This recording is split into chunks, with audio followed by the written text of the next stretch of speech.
White House now, where President Trump escalated his extraordinary campaign against the election results by firing the top cybersecurity official who publicly contradicted Trump's false claims about voter fraud, called this election the most secure in American history. Cecilia Vega has the latest. Good morning, Cecilia. Hi, George. Good morning to you. So we're not talking about a household name here, but let's just be clear. This is someone whose job in the administration was extraordinarily important. He was basically responsible for keeping the election safe, and pretty much, by all accounts, that is exactly what he did. And yet, for speaking out against the president and these repeated false claims, he's now out of a job this morning. Overnight, President Trump fired via Twitter a top election security official who had publicly rebuked his false claims of massive voter fraud. Christopher Krebs, an appointee of the president, ran the Department of Homeland Security's Cybersecurity and Infrastructure Security Agency until, that is, President Trump ousted him effective immediately. Krebs, one of few inside the administration to go public with concerns about the president's baseless, rigged election claims. Just hours before he was fired, Krebs gutted a central claim of the president's that glitches in voting machines changed votes for him to Joe Biden. Krebs calling the assertion false, tweeting, "Protect 2020. It echoed a tersely worded statement from his agency days earlier, saying there is no evidence that any voting system deleted or lost votes, changed votes, or was in any way compromised, and flat out declaring this election the most secure in American history. President Trump calling Krebs' statement highly inaccurate, but even that claim was promptly slapped with a warning label by Twitter. Krebs' ouster drew immediate outrage from many on Capitol Hill. This has been the story of the Trump administration for 4 years.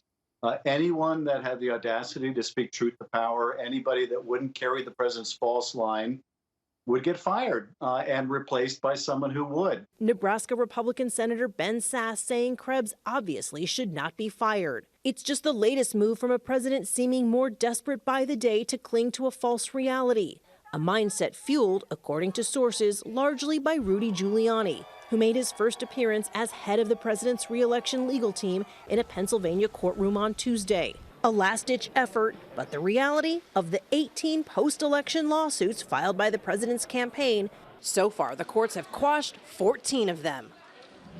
So we're basically now at a sink or swim moment for the president and this campaign to actually show some proof. A number of states have deadlines to certify their elections that are coming up in just a matter of days. We're talking about places like Pennsylvania and Georgia. And then on top of that, the Electoral College, George, they meet in just 26 days to cast their vote for this president. So the clock, as they say, is officially ticking. It certainly is, Cecilia. And last night there was another bizarre and outrageous development in Michigan. Republican officials tried to block the certification of votes from Detroit. Yeah, this is a real head scratcher. But at the end of the day, the bottom line is, look, Joe Biden won the state of Michigan by 148,000 some odd votes there. There is no evidence that anything nefarious actually happened. But what a head scratcher. Republicans on this Wayne County Board of Canvassers, that includes the Detroit area, they tried to stop the formal certification process for this election. Basically, that means they went against the will of the voters. The president and his team cheered the move on. But then after that initial vote, they voted again and reversed the decision. That was in the face of widespread criticism and allegations of racism, given Detroit's large African-American population there. The board, again, voting for Joe Biden at the end of the day. But we could be seeing this in a number of other states, George, as Republicans are attempting to basically stop this formal certification process. Places like Arizona and Pennsylvania even. Right. The outcry was immediate, though. Okay, Cecilia, thanks very much. Well, hey there, GMA fans. Robin Roberts here. Thanks for checking out our YouTube channel. Lots of great stuff here. So go on, click the subscribe button right over here to get more of awesome videos and content from GMA every day, anytime. We thank you for watching, and we'll see you in the morning on GMA.